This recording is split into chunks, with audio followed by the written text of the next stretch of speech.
And joining us now is Bart Marcois, former career diplomat, Energy Department official, and presidential campaign policy advisor. He's also the president of Marcois Partners International Corporation. Bart is currently in Israel. Bart, great to see you. Good evening, I suppose it is for you. It is. It's evening here. It's great to be with you. Bart, tell us, how is the feeling there? How is the atmosphere? Absolute jubilation and joy. I've been a lifelong Zionist. It's just part of who I am. But I have spent a lifetime as in my career as a State Department Arabist. So I see both sides of this issue. I talk to people on both sides. I've spent the day walking the hills of Galilee and Nazareth. And what I was reminded of as I stood up on the Mount of the Beatitudes and looked down over the Sea of Galilee, I was reminded of what Jesus taught in the 5th chapter of the Gospel of Matthew. Blessed are the peacemakers. President Trump quoted that the other day when he was writing about this. And believe me, people here are blessing the peacemakers. I've spoken with Israelis, I've spoken with Israeli Arabs, and they are delighted, they are jubilant that this has happened. And boy, do they like President Trump. Well, I think in the Parliament today, the response and reaction and welcome that the president got was quite incredible, Bart. Oh, yes. I was watching your show earlier and I heard David Wormser say that he, sort of chuckle and say, I don't think any Israeli leader has ever gotten a response like that. And he's right, because, only half or 55% will support any given Israeli leader. Here, the support was absolutely 100%.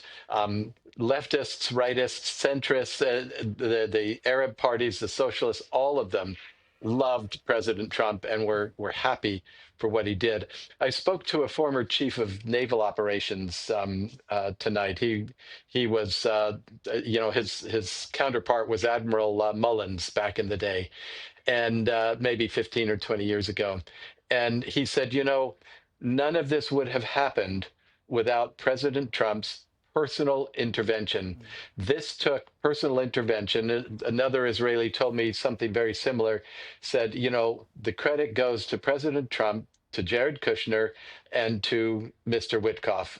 She said, those three came in here and Trump came in and gave it his personal attention. And he cast caution to the winds. He didn't sit back and say, let me send out an army of staffers to decide what I'm going to say. He personally negotiated it.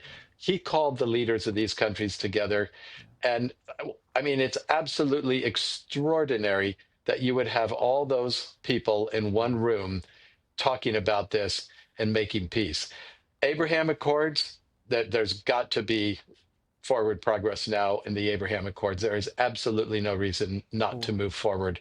And that's not just a ceasefire, that's not just a truce, and it's not just peace, it's normalization, it's recognition, it's exchange of diplomats, exchange of citizens, of merchants, of commerce, of trade, really normal relations.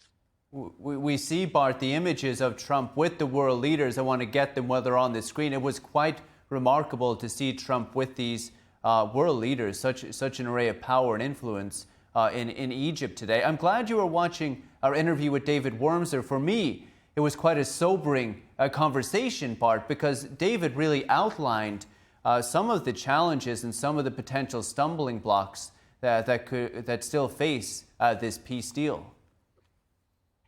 Yes, yeah, it is really serious. This is a part of the world that is inhabited by people with bargaining cultures and bargaining habits. One of the reasons that peace is happening is because President Trump is one of those rare Americans who also is a bargainer. These are people who go into the shops and into the souks, into the bazaars, and they negotiate prices. And when I was a diplomat, when I was stationed in Kuwait, we used to say with kind of a, dark humor, that when an American company was signing a big contract there, we would say, yes, they signed the contract, but the real negotiation doesn't start until after the contract is signed. And the Americans would come and say, hey, we've negotiated the contract.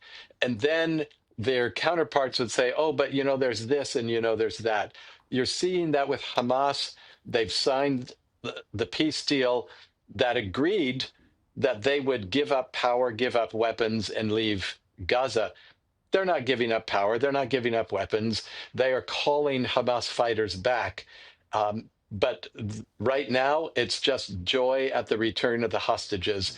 Those steps have yet to come, and we'll see Mm. how the implementation proceeds, and we'll see whether it is indeed a deal killer. Yeah. Um, Both sides have the option to resume fighting, and I hope that they don't.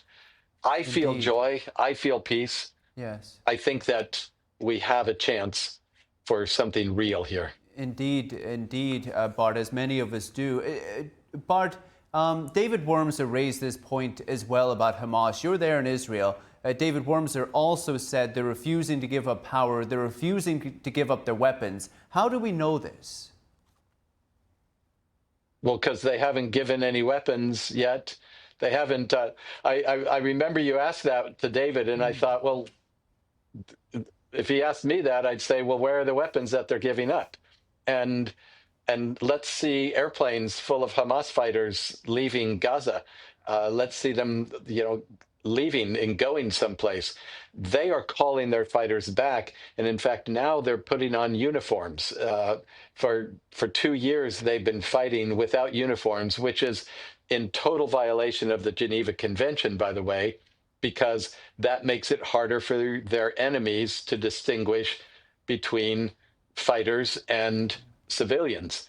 But now they said, here are some brand new uniforms, and they put them on for this ceremony, and they're chasing down their opponents among other factions among the Gazans, and there are fights, sort of a civil war breaking out among various warlords or strong military factions among the Gazans and Hamas.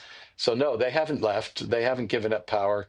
We'd see it if they gave it up. We'd see them leave. We'd see the piles of weapons they're dropping off. If they're interested in continuing fighting, why would they give up the hostages?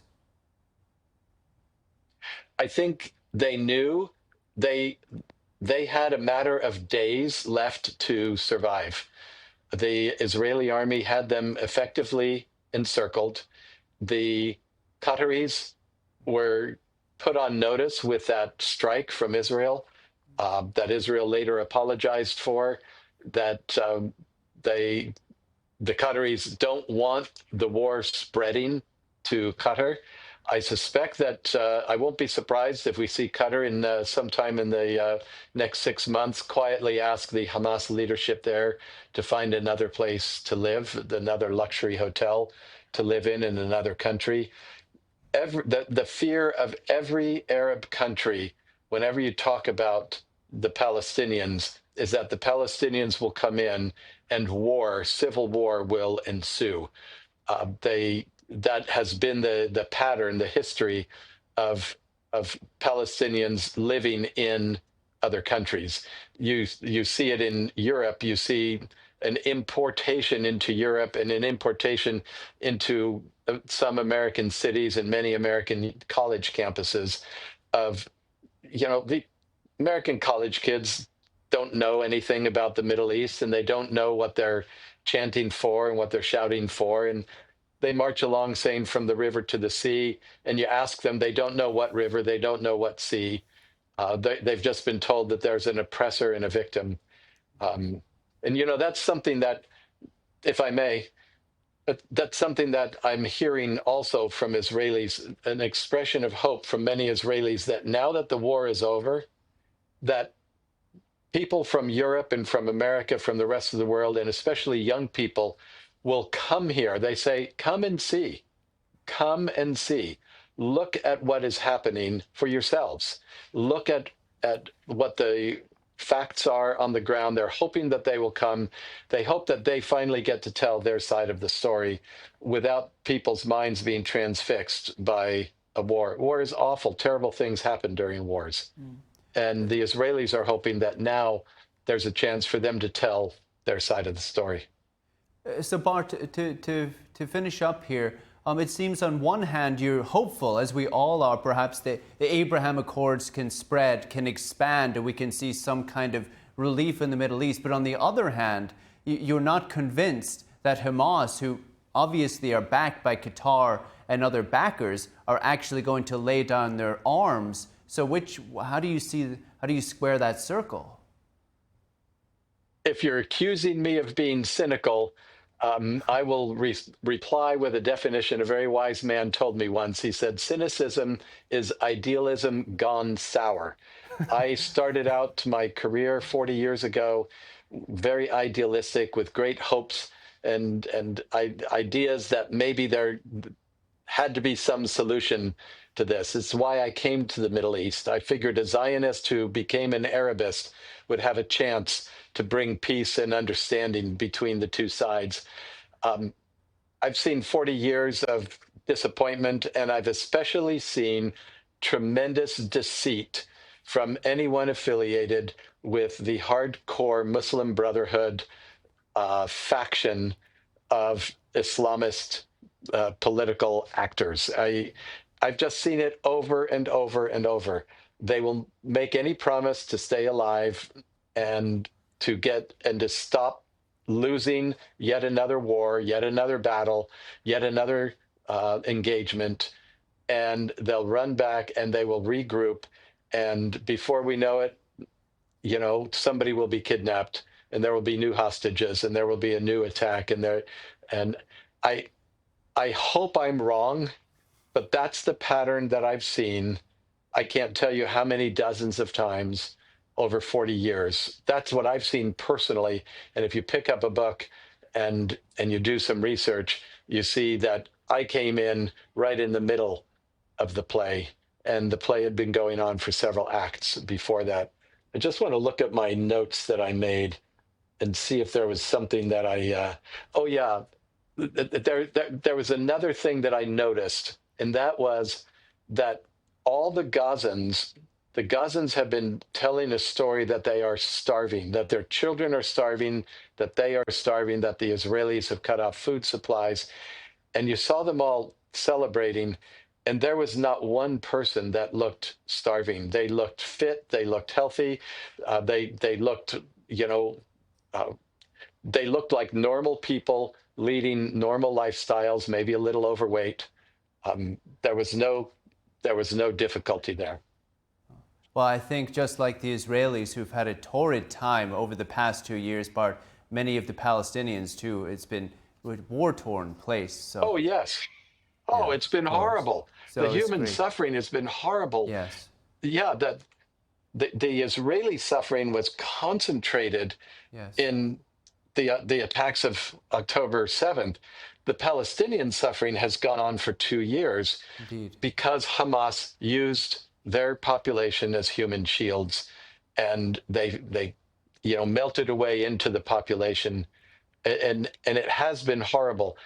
What I'm trying to point out, I'm not making light of the suffering of the Palestinian people. I'm trying to point out that when they claimed the extremity, that they were in imminent danger of death from starvation, that was a lie. It was not true. And you see evidence of it now, just like when they said, "Oh, we don't have uniforms." They had uniforms. They came out in them. Right.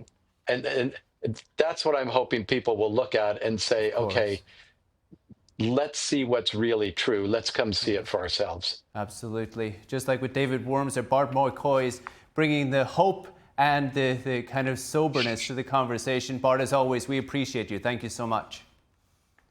Thank you so much for letting me come on. It's been a delight. Always, Bart. Thank you.